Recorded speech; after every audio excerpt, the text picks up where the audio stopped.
All right, here we are on YouTube and on www.clubconnection.club, where we give you the best music you never heard on the only station you'll ever need.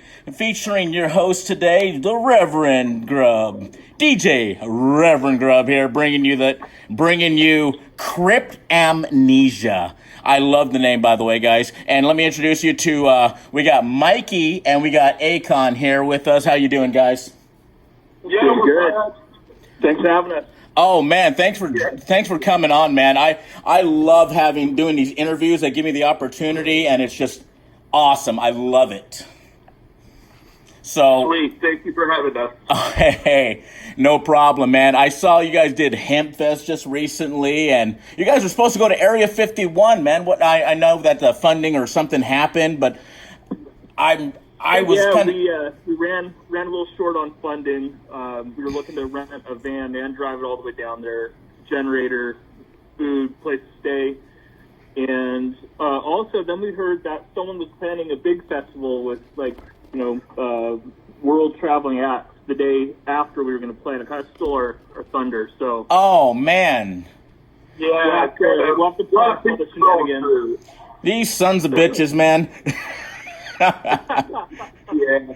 Oh man, yeah, that kind of pisses me off, because I was really hoping for you guys to go down there. You would have had but from what I heard, people are backing out of going now. Yeah, it's the meme itself kind of died out too, calmed down.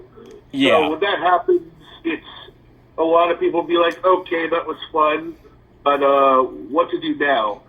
There's still a couple of reports of people actually still trying to do it, and they get arrested right on site. So. Oh, I figured that was going to happen. I mean, I watch videos on Area 51 all the time on YouTube, and these guys just barely crossed the border line, the little security line, and those security people are on their ass. Yeah, they just, it's like one little big toe in there. It's like, get the whole cavalry. We're gonna bust up some nerd. Yeah, and these guys are like, well, we barely crossed over, and last video I saw, the two guys had ARs pulled out on them. Oh, geez. Yeah, they're like, they don't mess around. I've got a buddy I work with. His brother works security at Area 51, and so I was kind of grilling him to find out how serious it was. And I guess Area 51 was doing drills, anticipating a huge turnout and people, not behaving. Oh yeah, I tell people, they're like, oh, we're gonna do it. I said, dude, you better hope you don't get shot. These guys don't fool around. I mean, if there's a lot of secret technology, even if there is alien and it's an alien holding base, the last thing you want to do is screw with these people. They're already on edge. You don't know if ET's going to come out and fuck everybody up. Or see Jeff Goldblum come out of the Area 51, and we've been toyed with all along. Oh, wouldn't that be awesome? Jeff Goldblum and Will Smith. Will Smith was like, yeah, I was in the Air Force, so I do MIB now. But Yeah. Basically, we were had all along, and that movie was actually a documentary.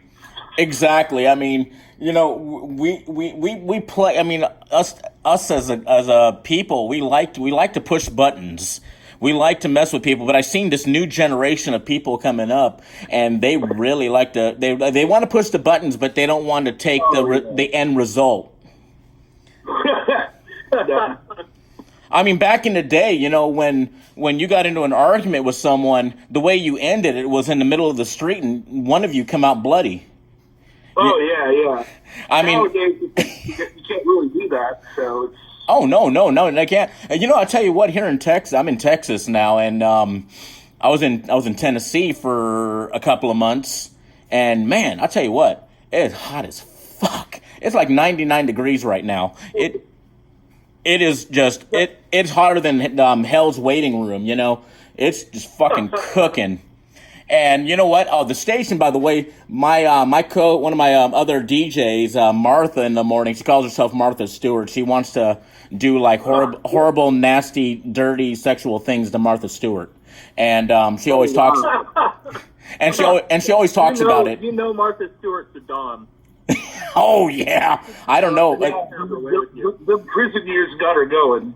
oh yeah, she's like, oh, you want a cigarette? Oh, well, here, let me pull one out for you. You know, she see. You ever see, like to see like Martha Stewart, but in kind of like remember the show Oz, on HBO? Yeah. That shit. That. Oh yeah, and I know you guys are like me. You guys are like a huge comic book nerds, right? Yeah.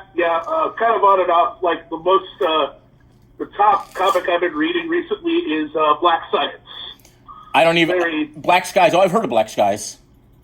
Yeah, it's a very interesting comic. It deals with multiverses. It's kind of like Lost in Space, where it's a family, but they kind of.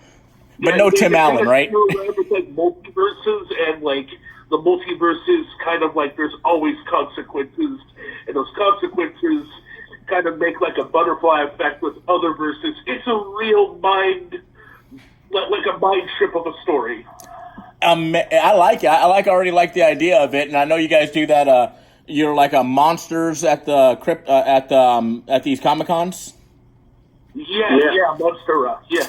You know what? I think that's so cool. You guys are like starting this whole trend in Seattle, and I think it's awesome what you guys are doing. I mean, I remember the first time I even heard of you guys was like 2 years ago when you guys played for Gina in the Eastern Bloc and Casualty of God. Oh, wow, yeah. That was during your conception, too. Yeah. Yeah, and I booked that show. Oh, man, dude. No kidding. I did. I booked that show. Gina's a really good friend of mine. Yeah, and that was kind of our first step into getting known. So you know what? I mean, when you guys played the first time, it's like you guys were playing. You guys played it, but you guys kept looked at each other once in a while, trying to figure each other out. It seemed like. And now when I see you guys are owning the stage every single time. You guys are on it. I think it was one of your guys' I don't know if it was Akon's first show with you guys as the bass player. It was Germ's first show. Yeah. Okay, I knew it was somebody's first show, and you guys were like, you seemed like you guys were kind of a bit tense about it, but But you guys pulled it off. You guys did a good job. And I mean, like when I saw you at the house party, I mean, that was awesome, dude. I had such a blast at that show. And I tell people all the time, I got to play bass with Cryptamnesia. Ooh, yeah. It's always good to have a little release, playing. Yeah, you got to, you had God, Brian on your shoulders. Yeah. So that was cool. Yeah, and I'm like, oh, here's my opportunity to play some more bass. Yes. Personally, that show is one of the top 10 shows I've played that's on the list now, right in the middle, because that was one hell of a show. Dude, that was fun. I still go back to someone recording a photo of us, and the whole crowd in that house is just rocking out. And yeah. Like, you should have felt the floor. Yeah, that was the cool thing. Like, the foundation of that house nearly crumbled. Oh, dude, I really thought the floor was going to fall. Oh, I thought we were all going through the floor. We're going back there to give the floor another go on the 28th. Oh yeah, feel free, man. What do you got coming up? What shows you got coming up? That's our next one. Saturday, September 28th. We're going back to the Rock House. I think you're going to get outside this time, though. It's kind of their answer to Weekend Wasteland. It's Josea's, the Booker, Josea's answer to Wasteland Weekend. Yeah, I know Josiah. He's an interesting cat. I'll give him that. I mean, he's trying. He's a young guy. He's trying hard to become a spot in the Pacific Northwest as a booking agent. And, he gets a lot of slack, and I see he gets a lot of kickback from people, not kickback in a good way either. Yeah, I mean, people badger him all the time, and it's like, man, it's not cool. It's not cool to do that, man. This guy is trying to help out the scene, and, the least you people can do is not sit here and question him on his age or what he's done. We all start somewhere. Yeah, I mean, there was a lot of accusations, but I mean, knowing what he's done in, how I've seen him handle during shows, he's a very pro bono guy. And oh, yeah. It was such garbage with the people who, they were trying to actually, pile up on him. And, I don't want to get into it. Oh, no. I know. Very crummy internet drama. That's what I was... Exactly. The internet drama. And that's what I was saying. Back in the day, we handled it by taking each other outside, and we would fight for a while, and then we'd hug it out and be like, all right, we're cool. Yeah. I was telling one of the detractors, if we ever fight, I guess he wanted to fight me because I goofed on his wife, but I was just like, your wife kind of huffed and puffed first, so. Exactly. I was like, if you want to fight me, we'll have a beer afterwards, but he wasn't having any of it. Yeah, let's have a beer instead. Let's just chill. There's too much drama in this world to be sitting here and fighting each other in the same industry. I see it all the time. I see, like back when I started playing music professionally, it was 2001, 2002 area, and and we're talking, it was the old Seattle Metal Online. Oh, that's some. Well, I started in 2004, but I kind of heard about the Metal Online. Yeah, I was not one of the founders of it. I mean, my friend Jeff Bloomfield, he was one of the founders of Seattle Metal Online, and I was good friends with everybody in Seattle Metal Online. And we'd have monthly meetings, and we'd go to different places, different venues. We'd have a meeting there and talk about who's doing what and when and what shows, and everything went through the Seattle Metal Online, which it was a cool thing. It was a cool thing. You put donations. There would be a show that day because all the bands would be there, and they would pick 3 bands. Usually Church of Hate was one of them. Usually Church of Hate was one of the bands that would always be on the list. Damn, that sounds cool, though. And Jeff Bloomfield, he was in American Wrecking Company before they called it quits, right? Did they call it quits? Aren't they still a band? I thought they were. I wasn't sure if they were. They called it quits. He's got a new band called Horizons of Chaos, I think. Oh, you know what he does? He sent me a link to it, and I'm going, what in the hell is he sending me? I thought he was an American Wrecking Company. Because they were trying a new singer. They went through quite a few singers, and they tried to go back to their original singer. And once they went, and the thing is, when they went back to their original singer, I stopped listening to him. I have bad blood with, not bad blood with him, but I don't like the guy, and it's not, and there's personal, racially charged reasons I don't like him anymore. And he was at a show in American Wrecking. They were an American Wrecking Company, and they were up before us. And he is using the N-word and just screaming it the whole show. No. And we're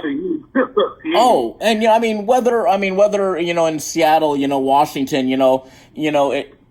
there's not a population of black people. And there's not a lot. You come out here, there's a lot of black people, a lot of Mexican. It's very mixed.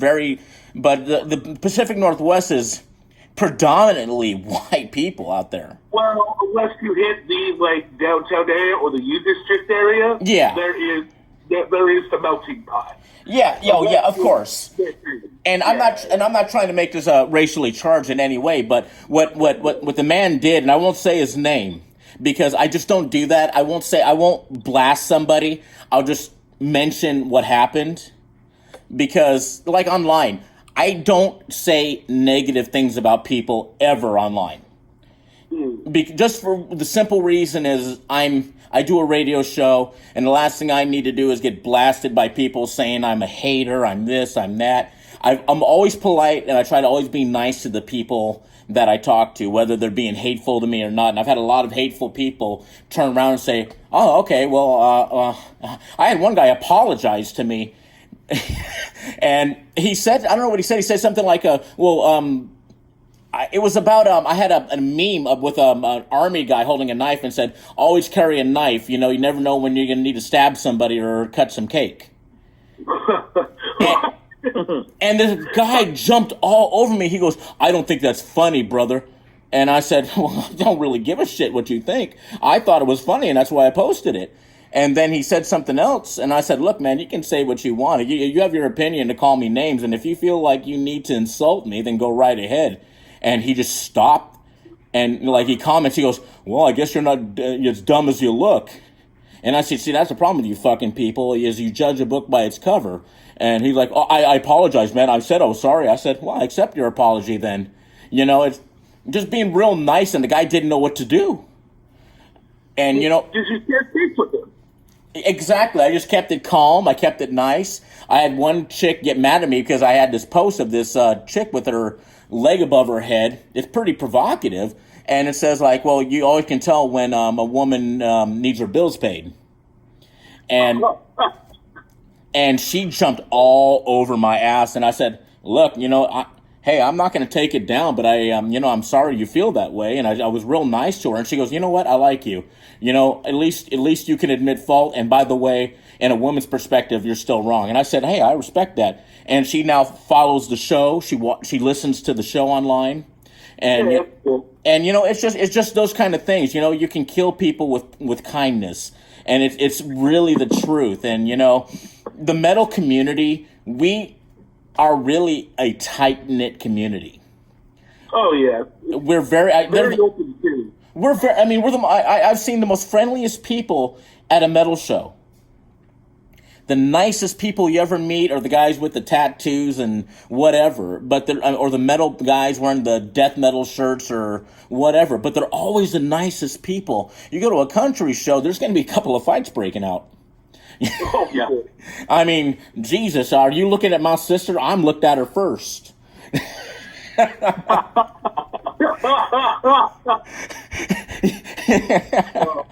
That's my cousin first, yo. Hey, boy, my boner. Exactly. You better go find your own cousin. You know, it's just one of those things, you know, it's like, I mean, and I'm not trying to stereotype country music or any music in general. I like all music, man. I listen to opera. I listen to everything, man. I just love music. And your guys' music, I just enjoy. I love. Poltergeist is probably my favorite song that you guys do, man. I don't know if I've told you. The songs, yeah. I don't even know if I told you guys, but we're doing a commercial. Like every DJ is doing their own commercial for a promo of the radio show, and I'm using the background music for Poltergeist. Oh, sick, dude. So that's gonna be the music playing. It just is like I'm like, you know, that Poltergeist would be perfect because, you know, you talking about like you can't kill me because I'm dead. I'm dead inside. You know, the whole thing. It's just the whole thing. You know, you try to ignore me, but I'm deep inside. You know, it's just like, yeah, you're gonna have to listen to me one way or the other. You know. Kind of Ticker's idea of writing that was kind of a thing where it's like he thought about something of a kind of a ghost that's unkillable, really. Oh, get it? You can't really get rid of it, really. Most of his songwriting is kind of, you know, sort of build yourself up kind of thing because the motto of the band is, you know, be a better monster. Oh, I love it. Yeah. I love it. I love the whole idea, and that's going to be one of the songs we use. One of the other ones, Martha, who I told you earlier about, she's using one from a band called Blue Felix. I don't know if you ever heard of Blue Felix. No. Well, the singer of Blue Felix is Sid Wilson. Oh, the DJ for Slipknot. Oh, hey, okay, cool. So he does a song called Middle Finger Up in the band, and plus all the other music that he sings. So he's got DJ Starscream, he's got Blue Felix, he's got Slipknot. My friend is a very good friend of his, and he talked to Sid, he goes, hey, they want to know if they can use Blue Felix for a commercial. He's like, yeah, go ahead. So we got the approval from Sid himself. Oh, hey, that's not bad, man. Yeah, and I'm working on it.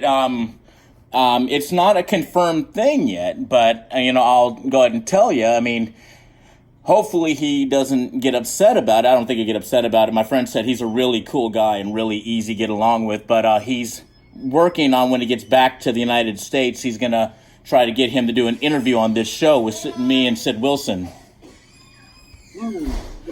So I'm really kind of hoping that goes through, but we can't know for sure. I don't know if it's going to happen or not, but it is something that we're working on. Right on. And, it's just really cool. And it was kind of cool. I won free tickets to Candlebox the other day.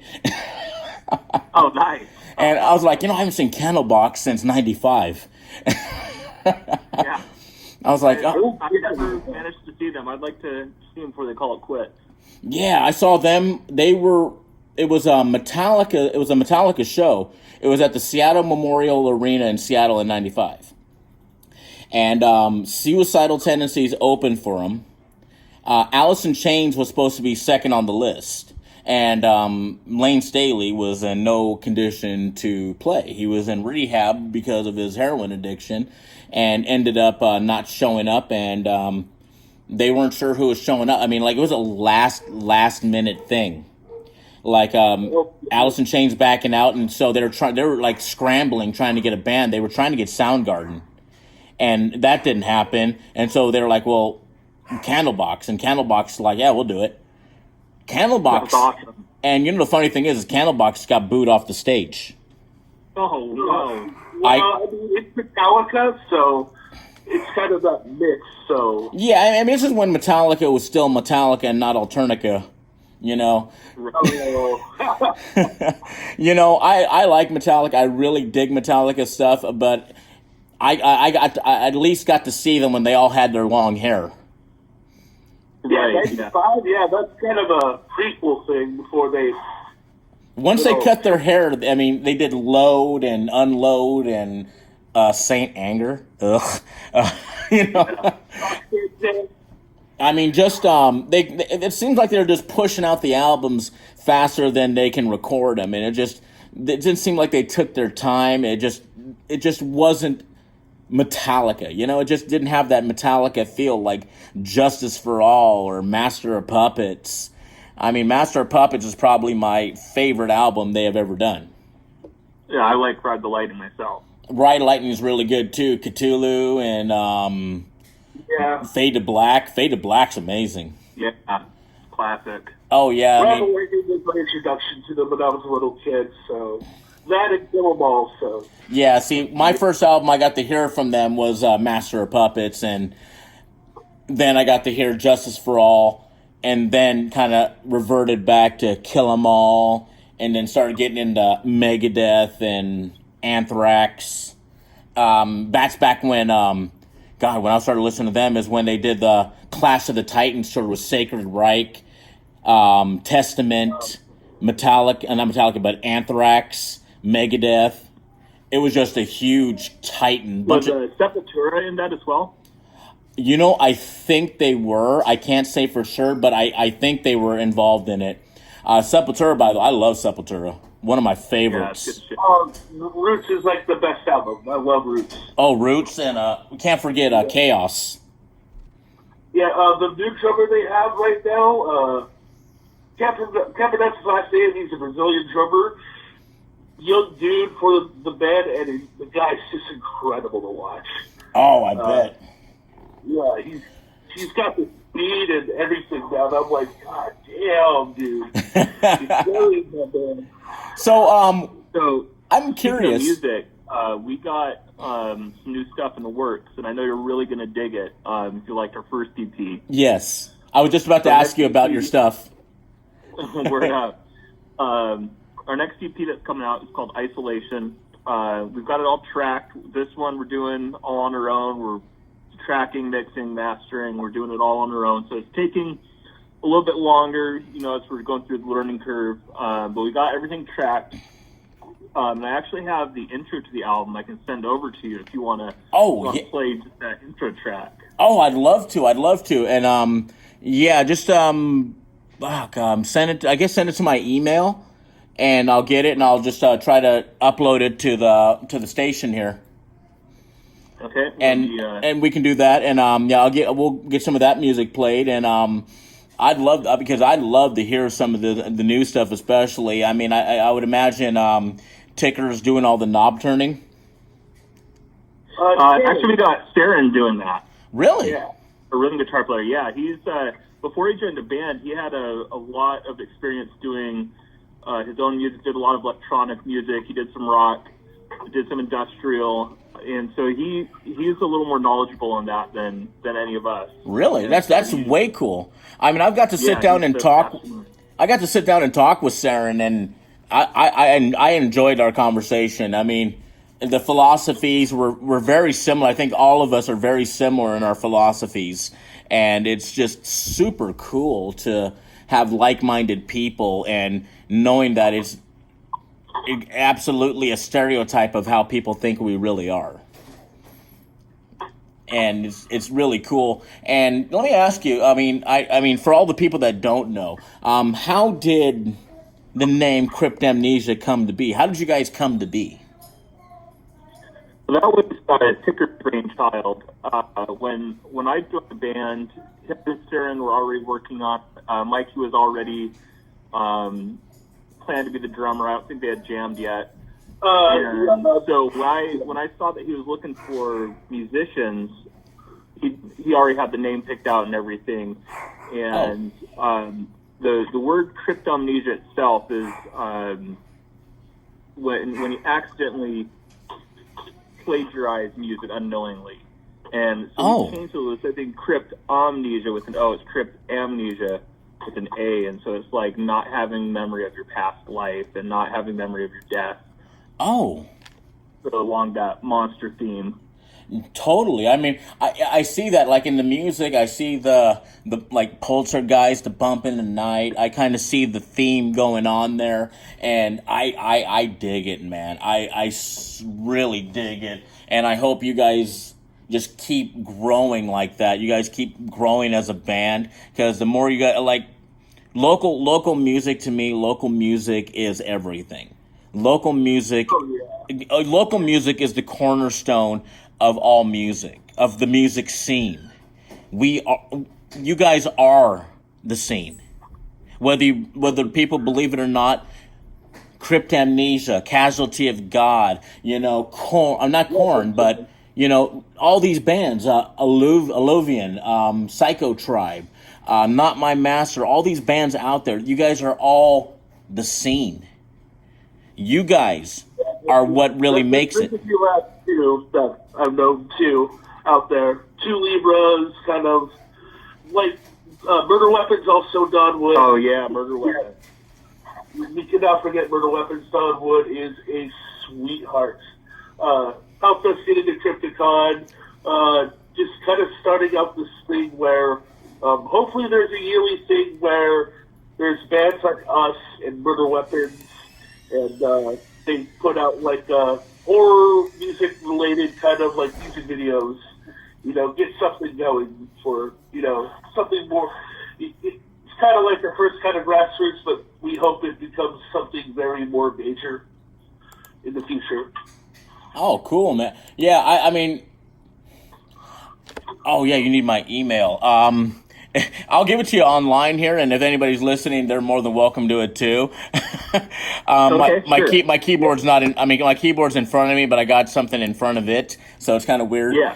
So it's just the Rev GruB at Gmail. Oh, okay. So TheRevGruB. Yes, sir. That's it, right there, man. Yeah. And All right. yeah, very simple. I try to keep it as simple as possible. But yeah, I tell people, the scene, that is our scene.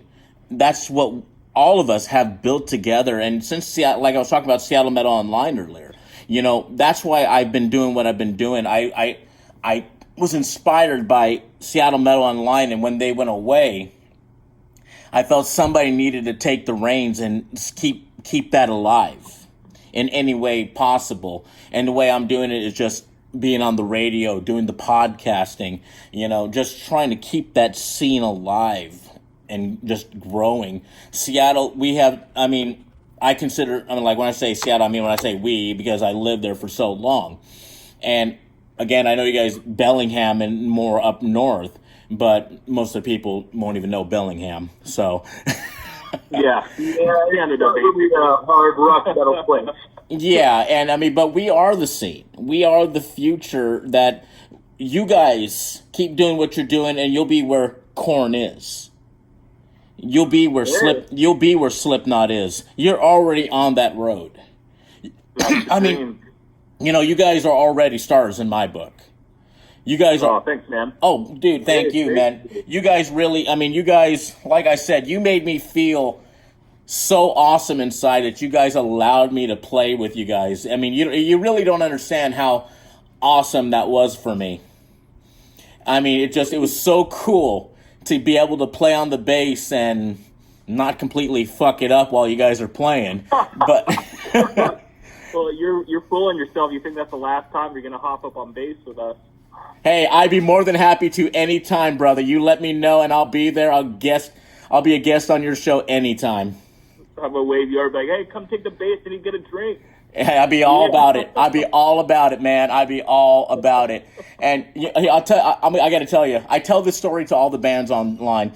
You know, like when I say how important the local scene is when I was living in California, I wasn't even in high school yet. And just getting to high school. I was about 14, 15 years old, getting ready to go to high school. I was living in California. And this band would come down from Bakersfield, up north in Bakersfield, and come down to Huntington Beach and play every weekend. And just bring carloads and carloads of people. And they would play their show for $5 a show. $5 tickets. Oh. And these guys just brought it every show. And you know, right now, Korn has just put out their 14th album. Oh, wow. That was Korn that I'm talking about, yeah. That was crazy. Yeah, I mean, I was there when Korn first started in Huntington Beach. And That must be cool. oh, dude, you know, I mean, I never got to get in there because they would always sell out. I mean, they literally packed the place up so full that you couldn't get in there. But like, if you ever seen the video Blind, I think that was in Huntington Beach when you see all the people all crammed together. Oh, yeah. I'm almost certain that was Huntington Beach. Oh, that had to be, so. Yeah, I mean, I remember when that video came out, I'm like, who is this band? yeah. The very young age. And then like, what the hell? I seen a lot of bands when they first started. I saw Slipknot in '98 at a club no bigger than El Corazon. Wow. That must have been interesting. Oh, dude, they were so crammed on the stage. I mean, they had no room. You got 9 guys on this tiny stage. And they played for 2 hours solid at a local show. I mean, awesome. And I mean, let me tell you. You rarely hear that. Yeah, I mean, they brought it. I mean, I don't know how they were able to come up with so much material in that short, in that. I mean, it was on their first album, and you're just going, jeez. And they were up there. The guy with the nose, Chris Fenn, he got up on this loft and he started throwing beer cans at everybody in the crowd. Oh. And then we were all yelling at him, jump, and he like sitting there like until he was like getting ready to jump, and then he wouldn't jump, and it was just cool. I seen Slipknot at that show. At the same venue, I saw System of a Down before they were even known. I didn't even know who System. I was like, who is System of a Down? The time I saw System of a Down live was I was 16, 17 years old at Tacoma Dome, and they played along with a band that afterwards didn't play America for a long time, Rammstein. Oh, Rammstein. You know, I've heard that Rammstein just puts it on. Yeah, they do. It's like if you see, it's like, you know, people see it, but when you experience it live, it's like the most awesomest thing. Like, they have one part where the guy puts on a Dragon Industrial Maid-looking helmet and breathes fire out to the crowd. What? I'm like, oi, man, this is awesome. And like, you know, the intro was the lead singer would come out in a full like fire suit. Like he would just come out singing and he's completely on fire. Wow. That's crazy. They put on a show. It's like when I realized that after that tour they couldn't tour America for quite a while, I was like people would like come to me like, "You are so lucky! Oh my God!" And I'm just like, I figured that people would see Rammstein every now and then, but I guess it's just the longest while they just never toured America. Oh man, you know, I tell you what, Europe has put out some great bands, man. I'm like, I know, Aaron here was talking about the industrial music, and I love industrial. I mean, that's like one of my secret passions is industrial music, and there's so many good bands. I mean, one of my favorite bands from the industrial scene that's underrated and never really heard is Samael. And No, I'm not familiar with that. oh, see, in Samael, they're from Switzerland, and they have just the coolest sound. I mean, in my opinion, I really love the way Samael sounds, and they're just very industrial. There's only three guys. A guy plays the guitar, another one plays the bass, and the other guy plays keyboards and drums at the same time. Whoa. And so, I mean, a lot of it's like already programmed in, but he's still hitting some of the drums and he's still playing the keyboards on stuff. But it's just a really cool thing. There's like Leatherstrap, old school. This is like, but if you want to talk like stuff like more people would know, more mainstream, like Ministry. I'm a big Ministry fan. Nice. Ministry, Psalm 69, probably my favorite album of all time from them. Yep. Mm-hmm. That's an incredible. So what are your guys' influences? I'm all over the place. My short one is when I was younger, I was into like Deftones and Incubus. Incubus, I saw them with System. Yeah. I still play their Science record. It's very awesome. More recently, it's all over the place. It's like Mastodon here, Amon Amarth over there, My Bloody Valentine, and Slow Dive over on that other area. Been listening to a lot of like, you know, synthwave, kind of dark wave stuff. Yeah, I'm an all over guy. Oh no, that's cool, man. That is super cool. What about you? What are you, Aaron? What is your choice? I mean, your thing, Well, like your influences. I play a lot of different kinds of music. I've been playing piano since I was 8 years old. I took lessons, learned classical piano. Oh wow. I took classical voice lessons and studied opera for 10 years in 5 different languages. Yeah, I was actually going to intern at Seattle Opera when I was younger, but I ended up having a kid, and then taking a year off of work and hanging out in Seattle was a little more challenging. Oh yeah, I mean, I never thought of you as like opera, but again, like people judging books by the cover. Yep. Karaoke. So Karaoke would swoon you. So one day, Akon, you're gonna have to sing for me. I got to hear some of this opera style singing. You got it. I'll do it for you. So I actually teach music out of my house right now. I do guitar, bass, piano, and voice lessons. Wow. And I do it remote. So if you guys, anyone listening, is interested in getting some tips or tricks from me, you can reach me at 360-201-8653. Kirby Music School. I'll do everything from classical piano and voice to contemporary piano, rock guitar, punk guitar, heavy metal, bass. As far as rock goes, I really love old school Metallica, like we were talking about, from like Kill 'Em All to even the Black Album I liked. Yeah, that's when I saw them live, was the Black Album. Nice.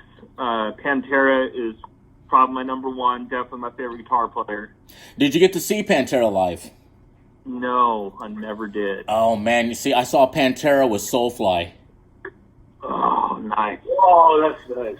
That was, I was just talking about it earlier. I was like, that was such an amazing show. Phil, on the other hand, was drunker than drunk on the show. But, I mean, he was drunk and he was just going off about the Seahawks and... That was great. Oh, it was funny. He started talking about boxing and Seahawks and started throwing cups of beer into the crowd. Oh, he was... But one thing I didn't know about Phil is that guy can shred on a guitar. Oh, really? I didn't know. He took Dime's guitar and he's like, "You think Dime is the only one that can play a fucking guitar?" He grabs a guitar from Dime and just shreds, just does this huge solo.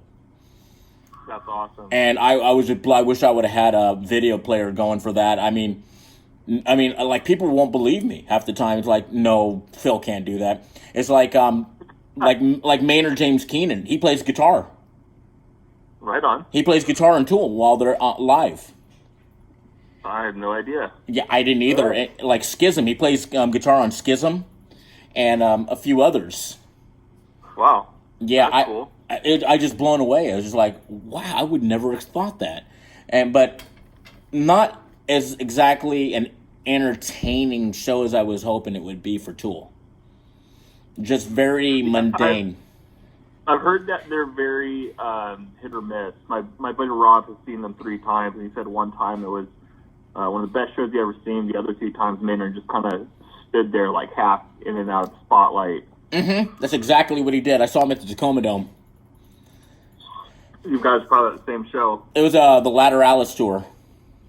Yeah, I'm not sure which ones he saw. I can't comment on that, but I still haven't seen Tool live. I did check out the new album, Fear Inoculum, that came out. I thought it had a couple like really great tracks on it.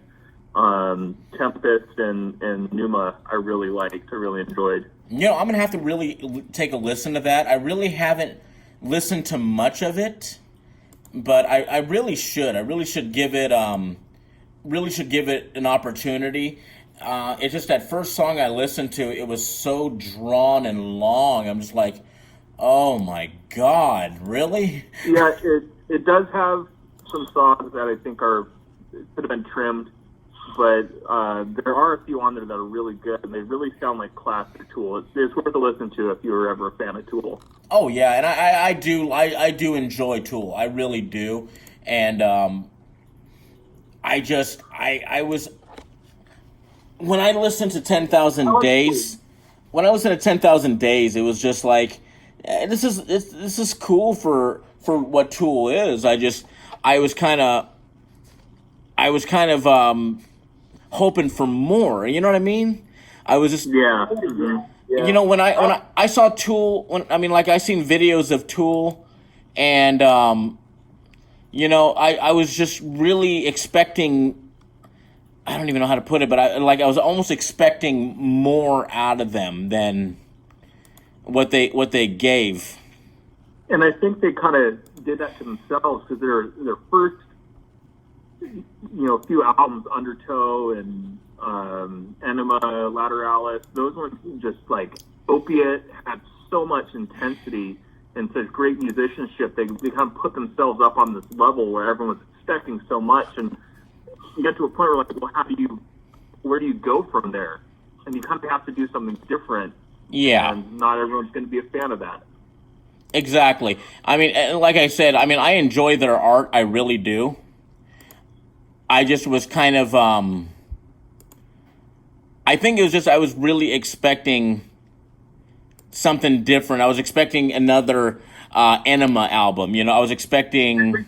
I think that's the problem, where people were expecting, oh yeah, they're going to make another album just like Enema, but when bands grow and mature over the years, so does the sound. It's like, Oh yeah. That was like Radiohead and Tool, Incubus also Deftones, where they went from being aggressively, the champions of the whole new metal, like aggro metal. They went from, over the years, to being like alt rock, more artsy. Radiohead went from, hits like Creep to like doing electro like out there music that most people are like, okay, yeah, pass.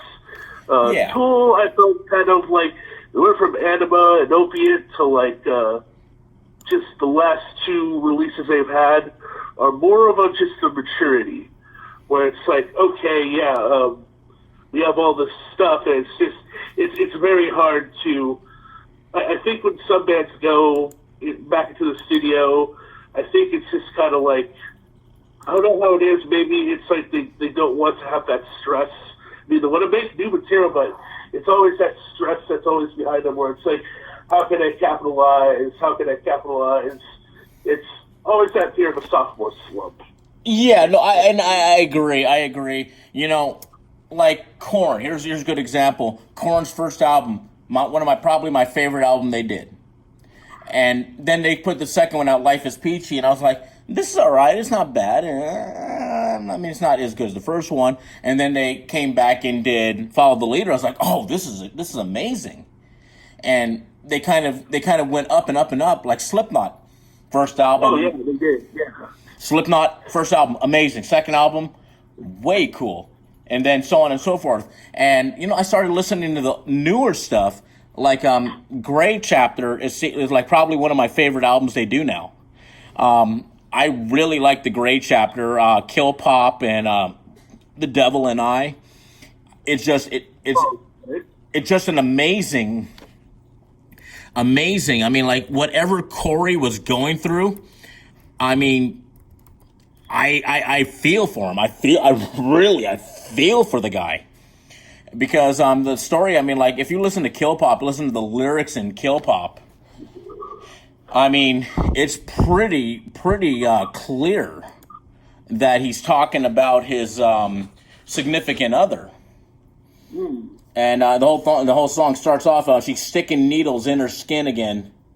And I just listened to that, and the chorus was, I need to let her go, but only when she loves me. I really want her to love me. And I was just like, wow, dude. Wow, that hits home. Because, I mean, if you've ever been in a toxic relationship, especially with drugs involved, you already know how bad that's going to turn out. Yeah, it's a pretty hard. Yeah, that's a slippery slope. Very slippery slope, and it never turns out good. Let's just go with that. It just never turns out good. But you know what? I am definitely gonna have to give the Tool album another go around and really just open my mind with it and see what kind of art they're really trying to. Yeah, there's usually albums that you have to take 5 or so listens to maybe just enjoy it. I've had those.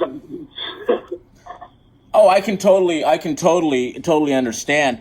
So you guys, let me get back to more of Cryptamnesia here, and I mean, I can talk to you guys all day long. I'd love to have you guys on again anytime you guys can make it. You know, thank you so much. Yeah, man, I would love to have you on maybe once a week. You can tell me about what's going on in the Seattle scene that I'm not hearing about, or whatever, like you want to talk about. Just get on and hang out with me. You know, I would love it. I mean, I'd be down with that anytime you guys are okay with that. Sounds good. Love to do that. Oh, dude, I mean, I miss you guys already, man. It's like being out here in Texas. All my friends are out there in Washington, you know, and I've got bands and all that I talk to all across the country and world, but you guys really have been very cool to me, and I've appreciated your guys' friendship from the beginning. And absolutely, thank you.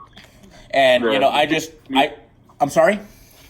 The feeling is mutual. Oh, I appreciate it, man. And I know you and me, we'll chat back and forth online when we have a chance, and you talk about you guys got your Monsters show, and I'm gonna have to check that out one of these times here. And you guys know that anytime you guys want to promote, you let me know. I'll promote it on here, or you can feel free to post on my page at any time. You guys are more than welcome to use my page. Oh, thank you. Awesome. Anytime, man. Anytime you need. I mean, you your shows coming up or anything like that, you are more than welcome. Always, always. Any bands, I try to give them the opportunity to use my page to promote, cross promote, talk about their shows. You guys got any merchandise? We have some buttons, we have some stickers, we have some shirts. We're needing to print up another batch because we're running out of the popular sizes, medium to extra large.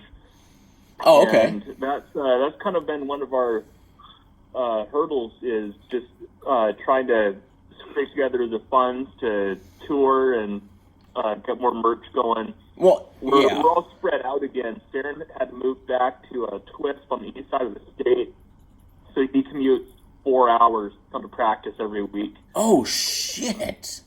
Yeah. Mikey's down in Lake Stephen. He comes an hour, 20 minutes. Where do you guys meet up at? My place here in Bellingham. Yeah. Oh, wow. You know, I used to live in Blaine and Birch Bay. Okay, yeah, so you know the area. Oh, yeah, I definitely know the area. I went to high school in Blaine.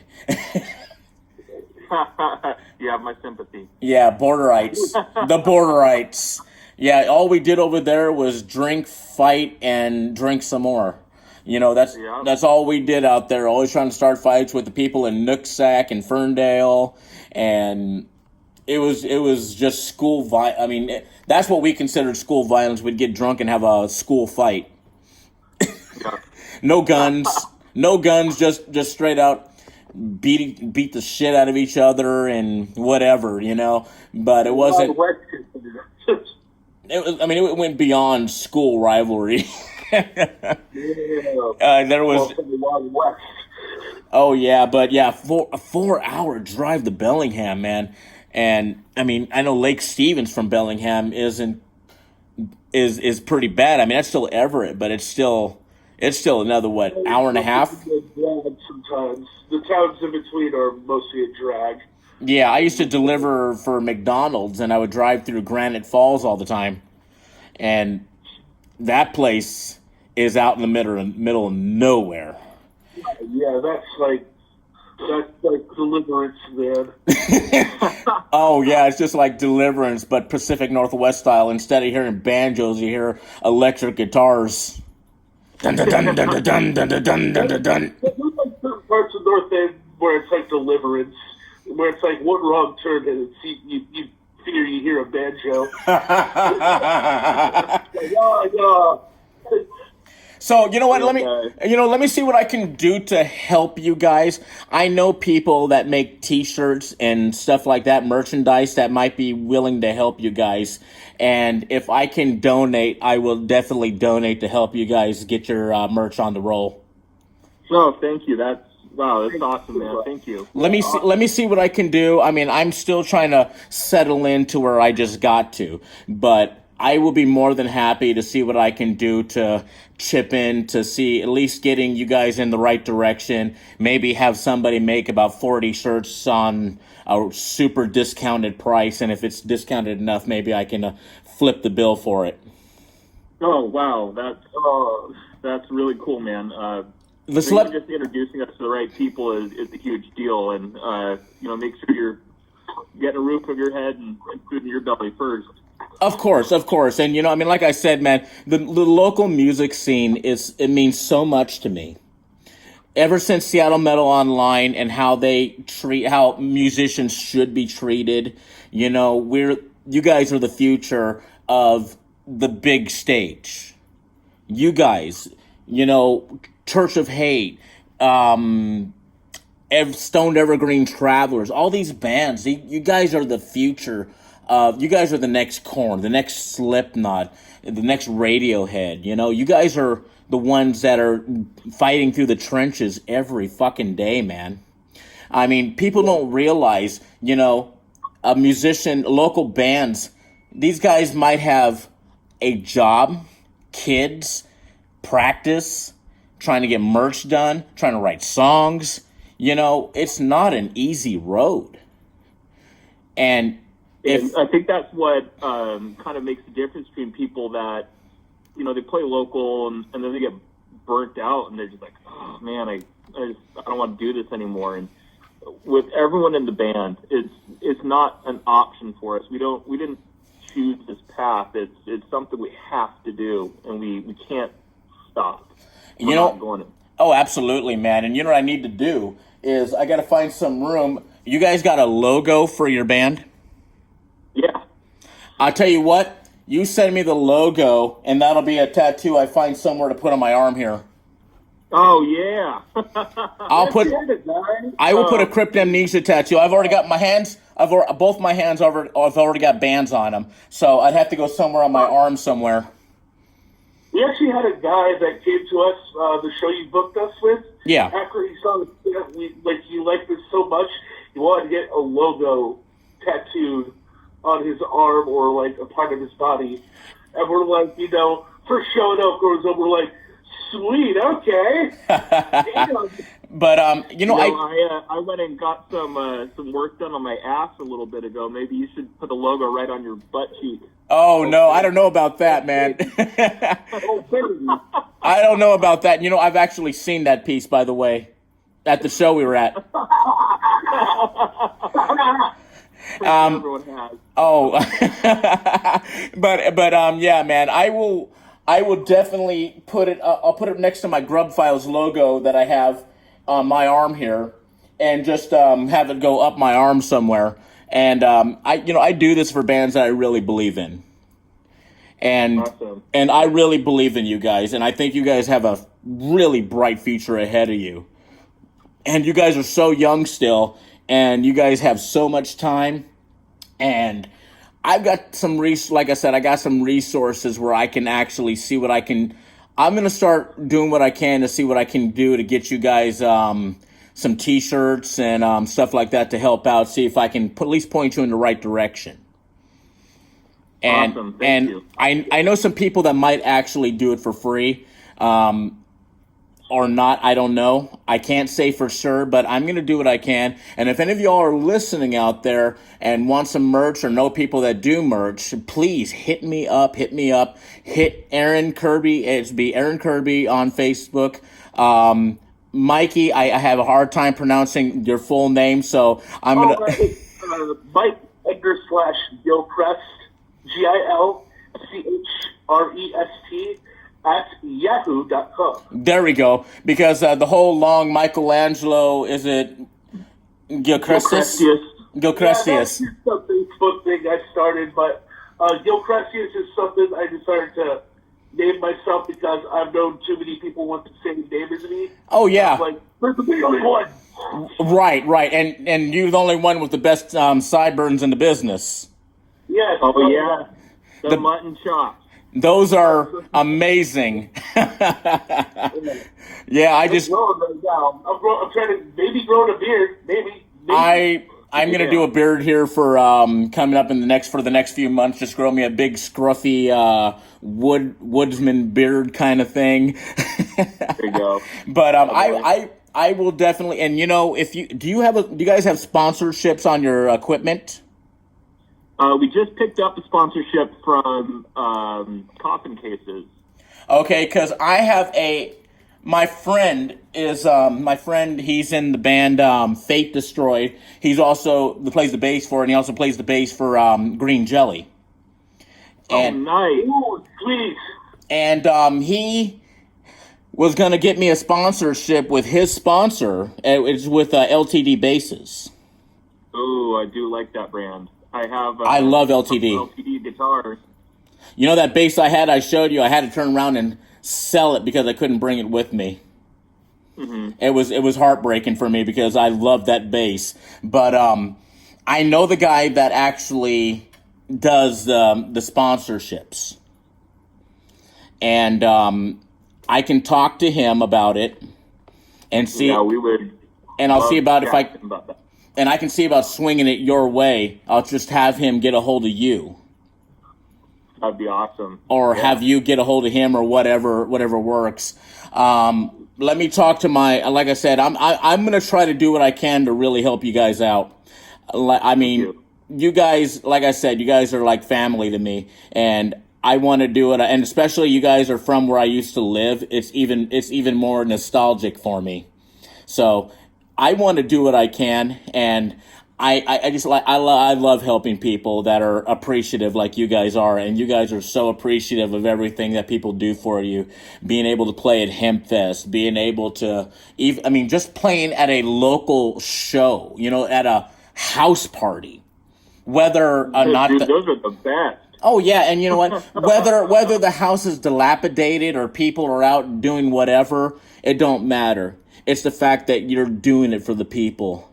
And that's what matters to me. And I will never ever badmouth anybody that's trying to do good for the community, and that does do good for the community.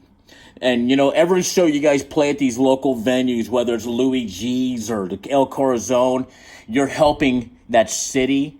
You're helping that venue pay its taxes, its light bills, whatever. People don't realize how this is all symbiotic. There's so much involved. And I did get your track uploaded, by the way, and I'm going to play that in a few minutes here. My station, they are so cool with me, and they'll let me go over a little bit here. I'm not going to go over too much, but because we're well into the hour here. And why don't you tell me about this intro track real quick, and before we play it. So this is just an intro track. It's not a full song or anything. Yeah. The music is very ambient, but we're trying to set the tone for the album Isolation. And so it starts out with just you hear these voices, and you can't quite understand what they're saying. It's kind of just like there in the background. You can hear it there, but you can't quite make out what they're saying, or at least not very often. And as the track plays, just more voices build, and it gets louder but more chaotic, so it gets even harder to understand. Oh, I like it. Isolation. Until it builds up into this climax of insanity and chaos, and you just hear the protagonist scream out to have it stop, and you just hear him suffering. Oh, wow. And inspired by a friend of mine I used to play music with who suffers from schizophrenia. And how the times he needed help the most is when it was hardest for people to offer that help, because he was so hard to be around. Oh yeah. Hard to help. And so as you suffer and need help, you get more isolated. Oh, I completely get it, man. I know a lot of people that suffer with mental illness, and it's a job to deal with every day. It's hard to deal with every day. I mean, I suffer from it, and I know a lot of people that do suffer with mental illness on some level or another. And sometimes it's more severe than others, and some people can handle it better. I've had to deal with this since I was 20, so I've learned how to manage. You know what I mean? I've been in that isolation, what you're talking about. It's like a prison. Myself, I think most people in the band suffer from some form of mental illness or another. Yeah, of course. And the funny thing is not that it's funny, but musicians are not always tightly wound as it is. That's why they write such good music. They think so far outside the box. And it's like eccentric. It's like that. It's that place between psychotic and genius. There's that level in between, and the only thing that separates you from being psychotic or eccentric is money. Right. Yeah. Absolutely. It's funny, but I had somebody tell me that a long time ago. And it didn't really make sense to me at first, and then I'm like, you know what? That is true. I mean, I know some crazy people out there, and then I know some people in the world that are insanely rich and that are absolutely batshit crazy, and they get away with anything. And people like us, if we did something like that, we would be have the men in the white coats come for us. Yeah, no kidding. So let's go ahead and play this quick track here, about 1:09 in length here, and we'll say our goodbyes, and I'll give you guys the floor for like a minute, and we'll wrap this up. All right. Okay, so here we go. Here is the intro track for Cryptamnesia's new album, Isolation. Take a listen, and we'll talk to you in like a minute. Here we go, guys. So I got still guys on. I got the mic muted, but I'm listening to it right now. Okay.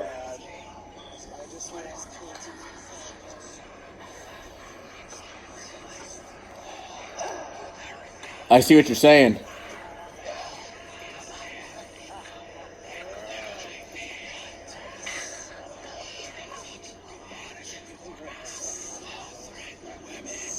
This really goes right up you guys' alley, too.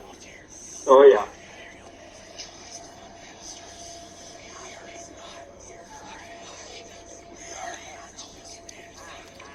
Wow, dude. I'm already digging it.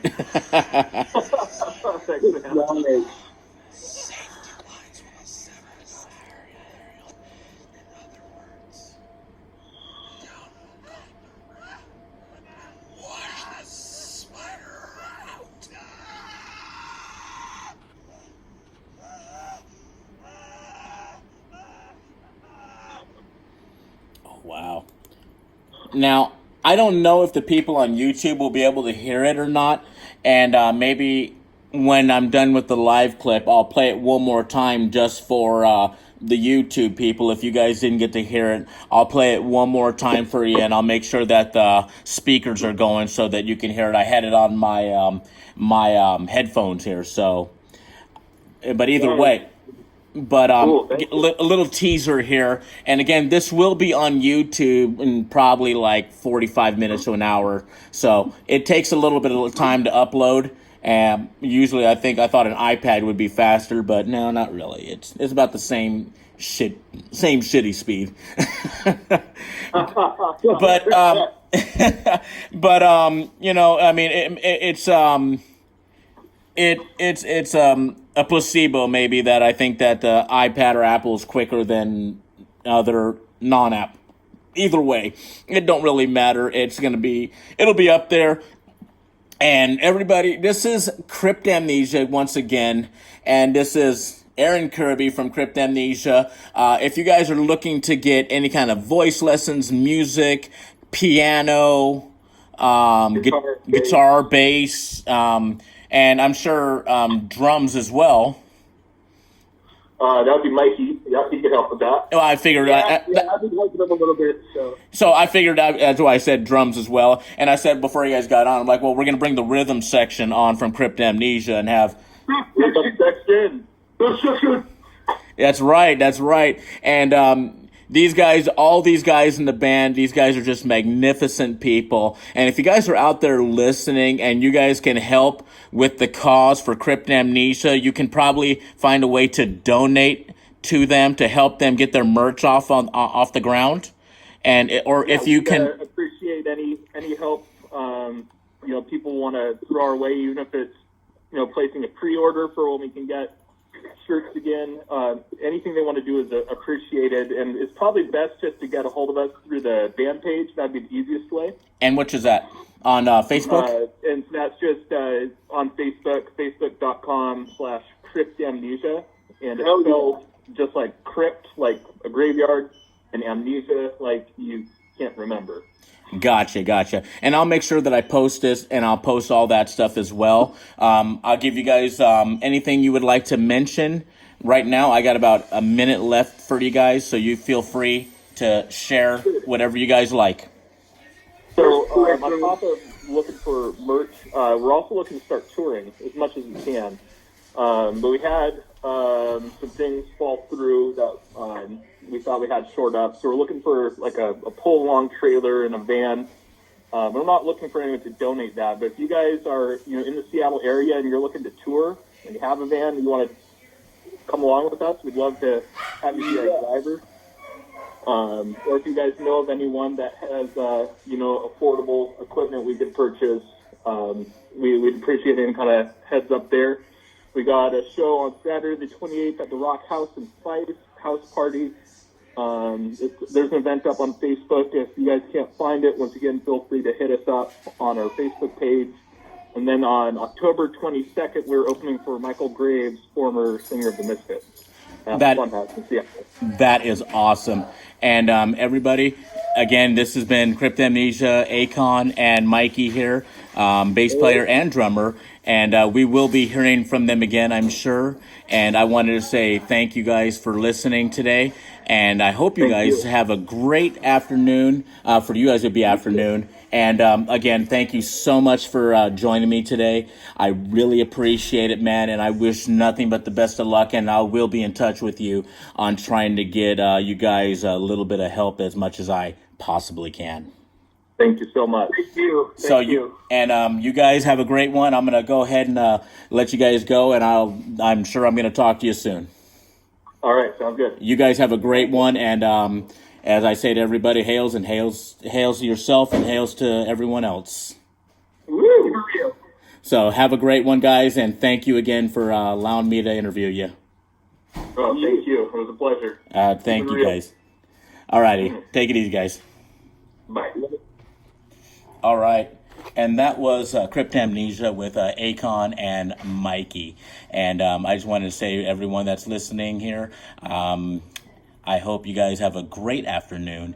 I am way over on my time and out of time. So I wanted to just say thank you for listening. And as always, I will end the show with a song from Killswitch Engage with a bid farewell.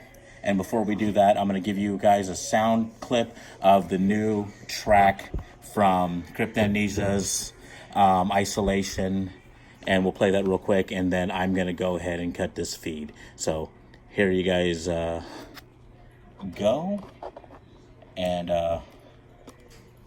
check it out and listen.